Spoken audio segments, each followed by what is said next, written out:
Good morning. నేను జ్యోత్స్న. నేడు వరంగల్లో జరగనున్న ప్రజాపాలన విజయోత్సవ సభలో సీఎం రేవంత్ రెడ్డి పాల్గొంటారు.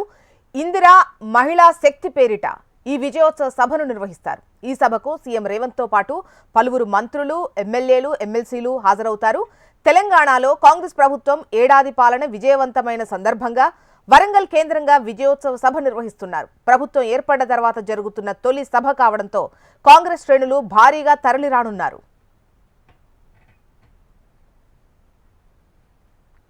Warangal arts and science college ground లో కాంగ్రెస్ పార్టీ బహిరంగ సభ నిర్వహిస్తోంది. ఇందిరమ్మ రాజ్యంలో ప్రజాపాలనను గుర్తు చేసేలా ఈ సభకు ఇందిరాశక్తి ప్రాంగణమని నామకరణం చేశారు. సభా ప్రాంగణంలో ఇందిరాశక్తి స్టాల్స్ ను ఏర్పాటు చేసి అందులో మహిళలకు ప్రభుత్వం ఇచ్చిన చేయూతకు సంబంధించిన వస్తువులను ఉంచనున్నారు. ఈ సభను కాంగ్రెస్ పార్టీతో పాటు ప్రభుత్వం ప్రతిష్టాత్మకంగా తీసుకుంది. దీంతో ప్రజాపాలన విజయోత్సవ సభ ఏర్పాట్లను టీపీసీసీ అధ్యక్షుడు మహేష్ కుమార్ గౌడ్, మంత్రులు శ్రీధర్ బాబు, కొండా సురేఖ, పొన్నం ప్రభాకర్, సీఎం సలహాదారు వేం నరేందర్ రెడ్డి దగ్గరుండి పర్యవేక్షించారు. సభ నిర్వహణపై పార్టీ శ్రేణులకు గైడ్ చేశారు. ఇక పార్కింగ్ వసతులపై అధికారులకు పలు సూచనలు చేశారు. పూర్తి డీటెయిల్స్ మనకు అనిల్ అందిస్తారు. అనిల్. జ్యోత్స్న, తెలంగాణ రాష్ట్ర ప్రభుత్వం కొలువు తీరిన తర్వాత రేవంత్ రెడ్డి సర్కార్ కొలువు తీరి దాదాపు ఏడాది పూర్తవుతున్న సందర్భంగా వరంగల్లో ఈ ప్రజాపాలన కార్యక్రమాన్ని చేపట్టడం జరిగింది. దీనికి మహిళా శక్తి ప్రాంగణంగా నామకరణం చేయడం జరిగింది. దీంతో పాటుగా వరంగల్ రెండో రాజధానిగా తీసుకున్నటువంటి ప్రభుత్వం ఆ మేరకు నిధులన్నీ కూడా కేటాయించడం జరిగింది. నిన్న ఒక్కరోజే వరంగల్ జిల్లాకు 4,963 కోట్ల రూపాయలను కేటాయించడం జరిగింది. వరంగల్ అండర్ బ్రిడ్జ్ డ్రైనేజ్ కి 4,200 కోట్లు కేటాయించగా మామ్నూరు ఎయిర్పోర్ట్ కోసం వరంగల్ ప్రజల చిరకాల వాంఛనటువంటి మామ్నూరు ఎయిర్పోర్ట్ కు భూసేకరణ కోసం 265 ఎకరాల భూసేకరణ కోసం 205 కోట్ల రూపాయలను కేటాయించడం జరిగింది. కాకతీయ మెగా టెక్స్టైల్ పార్క్ కు 170 కోట్లను కేటాయించడం జరిగింది. దీంతో పాటుగా టెక్స్టైల్ పార్క్ ప్రాంతంలో ఒక కొత్త ప్రాథమిక ఆరోగ్య కేంద్రానికి కూడా ప్రభుత్వం అనుమతి ఇవ్వడం జరిగింది.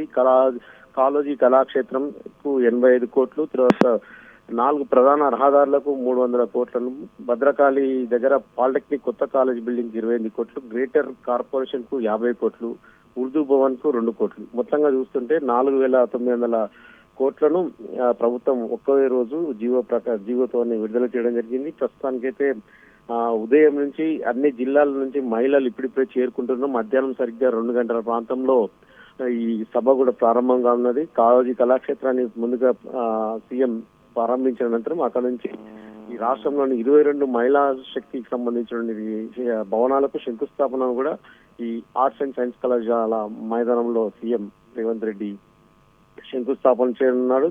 అయితే సీఎం పర్యటన నేపథ్యంలో హనుమకొండ జిల్లాలో 4 మండలాలకు ప్రభుత్వం పాఠశాలకు సెలవు దినంగా ప్రకటించడం జరిగింది. ఎందుకంటే ఇది ఆర్ట్స్ కాలేజ్ మైదానంలో జరుగుతున్న నేపథ్యంలో ఆర్ట్స్ కాలేజ్ తో పాటుగా ఆ చుట్టుపక్కల ఉన్న స్కూల్స్ అన్నిటికీ కూడా ప్రభుత్వం సెలవు ప్రకటించింది. దీంతో పాటుగా వరంగల్ జిల్లాలోని పోలీసులు 1,500 మంది పోలీసు బలగాలతో బందోబస్తు కూడా ఏర్పాటు చేయడం జరిగింది.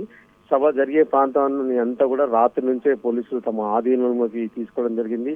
దీంతో పాటుగా లగచర్ల అంశం కూడా ఉండడంతో ఈ లంబాడి హక్కులకు సంబంధించిన పోరాట సమితికి సంబంధించిన నాయకులను ముందస్తుగానే ఆయా పోలీస్ స్టేషన్లో అందరినీ కూడా అదుపులోకి తీసుకోవడం జరిగింది. ముఖ్యంగా కొత్తగూడ, గూడూరు, నర్సంపేట, నెక్కొండ ప్రాంతాల నుంచి నాయకులు తరలి వచ్చి సభలో గందరగోళం సృష్టించే అవకాశం ఉండడంతో వాళ్ళందరినీ కూడా ముందస్తుగా అదుపులోకి తీసుకోవడం జరిగింది. దీంతో పాటుగా వరంగల్ నగరానికి ఇప్పటికే అదనపు డీజీపీ మహేష్ భగవత్ కూడా చేరుకోవడం జరిగింది. మహేష్ భగవత్ నేతృత్వంలో వరంగల్ సిపి అంబర్ కిషోర్ జా ఆధ్వర్యంలో 1,500 మంది పోలీసులు ప్రస్తుతానికి బందోబస్తు నిర్వహిస్తున్నారు. లగచర్ల అంశాన్ని దృష్టిలో పెట్టుకుని భారీ బందోబస్తు, తర్వాత ఈ ట్రాఫిక్ ఆంక్షలను కూడా ఉదయం నుంచే పోలీసులు వరంగల్ సిటీలో మొత్తం ట్రాఫిక్ ఆంక్షలు అయితే విధించడం జరిగింది. మొత్తంగా సీఎం ఏడాది కాలం పూర్తి అయిన తర్వాత వరంగల్ కేంద్రంగానే చేయబోయే ప్రకటన పట్ల అయితే అన్ని రాజకీయ పార్టీలన్నీ ఆసక్తిగా ఎదురు చూస్తున్నాయి. రైట్ అనిల్.